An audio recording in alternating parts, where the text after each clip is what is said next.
आलोक जी, 3 तारीख दिन रविवार को वोट खुलने जा रहे हैं। उससे पहले एग्जिट पोल जो आ गए तो मध्य प्रदेश के कांग्रेसी घबरा गए बहुत सारे। तो 2 कांग्रेसी आपस में बात कर रहे हैं और एक गीत निकल के आ रहा है, पंजे का पावर काहे शर्मिंदा है, एमपी में टाइगर अभी भी जिंदा है।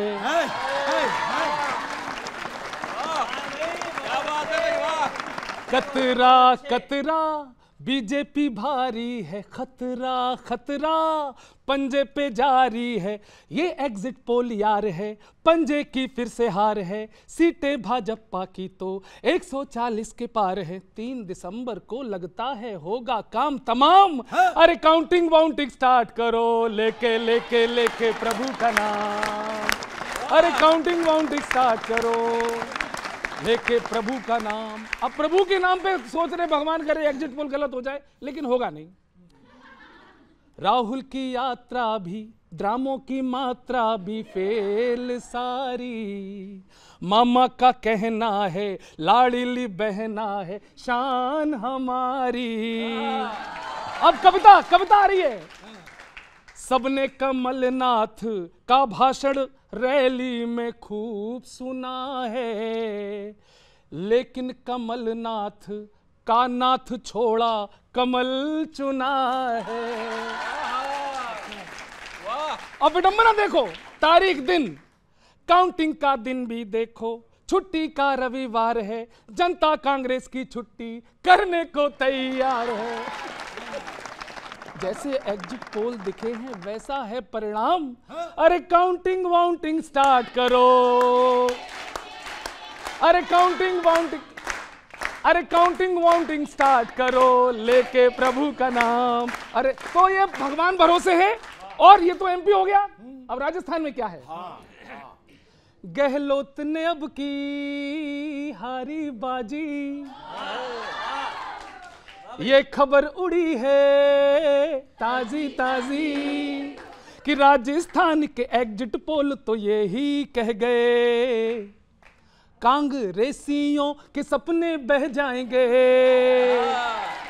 पायलट जी रनवे पे रह जाएंगे। और फिर 2 पंक्तियां दादा कि मुश्किल में पड़े ही रह जाएंगे, खड़गे जी खड़े ही रह जाएंगे। और ये राजस्थान में क्यों बदलाव आ रहा है? बस तुष्टिकरण का पंजा रहता है, इनके शासन में दंगा रहता है। माहौली जनता अच्छा चाहती है, सुविधा से पहले रक्षा चाहती है, सुविधा से पहले रक्षा चाहती है। बस इसीलिए तो भाजपा के संग सब हो लिए, एग्जिट पोल सही मिलवाएंगे। 3 दिसंबर को कमल ही खिलवाएंगे। तेलंगाना में माना फीकी है, भाजपा मिजोरम में नहीं दिखी है। लेकिन बघेल का दिल रो सकता है, छत्तीसगढ़ में कुछ भी अब हो सकता है। कुछ सीटें ऊपर नीचे का डाउट बोलिए। अब सुनना, 5 राज्यों की काउंटिंग बीतेगी, 3-2 से मैच भाजपा जीतेगी। बहुत बहुत धन्यवाद आलोक जी, कहाँ हो गए? थैंक यू, शुक्रिया, बहुत बहुत धन्यवाद। ये बताइए, ये तो सही है ना कि आप कह रहे हैं तीनों जीत रहे हैं, छत्तीसगढ़ तो ओपिनियन ये एग्जिट पोल में भी नहीं जीत रहे, ओपिनियन में तो जीत ही नहीं रहती। इसीलिए मैंने शुरुआत भारत विकास से करी थी। चौंकाने वाले नतीजे। और आपको मैंने कहा था इसमें प्लस करते जाइए, थोड़ा सा अपनी जो कार्यक्रम है उसकी रूपरेखा को बदल के दिखाइए, क्योंकि अब तो चर्चा आपने देखा, हमारे मित्र हैं आलोक भाई, उनके भी कहीं ना कहीं जितना जोश आप में नज़र आ रहा है उतना उनमें नज़र नहीं आ रहा। वो अलग बात है कि कुर्सी बदलती वो जोश अलग तरफ चला जाएगा, लेकिन जितना जोश आप में नज़र आ रहा है उनमें नज़र नहीं आ रहा। देखिए, मुद्दा यहाँ पर केवल इतना रह गया है कि भारतीय जनता पार्टी सरकार बना रही है और तीनों प्रदेशों के अंदर बना रही है।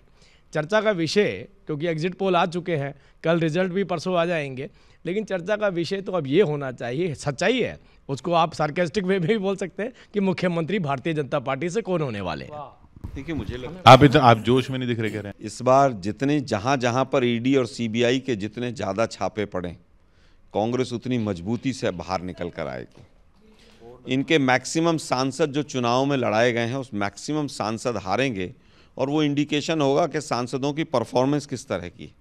डबल इंजन पूरी तरह से डिरेल है। एक तरफ तो रेल हादसे बहुत बढ़ रहे हैं और दूसरी तरफ इनके डबल इंजन की जो हालत है वो बहुत ख़राब है।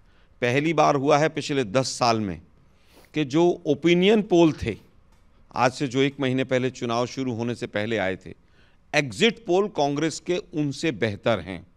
पिछली बार ओपिनियन पोल में 140-45 सीटें राजस्थान में आ रही थी, आई हमारी कम थी। इस बार ओपिनियन पोल में हम कम थे, एग्जिट पोल में हम सारे राज्यों में बढ़े। अब बीजेपी का जो झूठा चुनाव प्रचार का तंत्र था और जो फेक न्यूज़ फैक्ट्री थी, उसको हमने फेल किया है। छत्तीसगढ़ में तो कम हो गए, छत्तीसगढ़ में ओपिनियन में ज़्यादा आ रहे थे। देखिए मुझे लगता है बहुत कम फर्क हो छत्तीसगढ़ में है। वहाँ पर भी हमें पूरी उम्मीद है कि बस्तर में भी हम सुपड़ा साफ करेंगे इनका, और नॉर्थ में सरगुजा बेल्ट में भी करेंगे।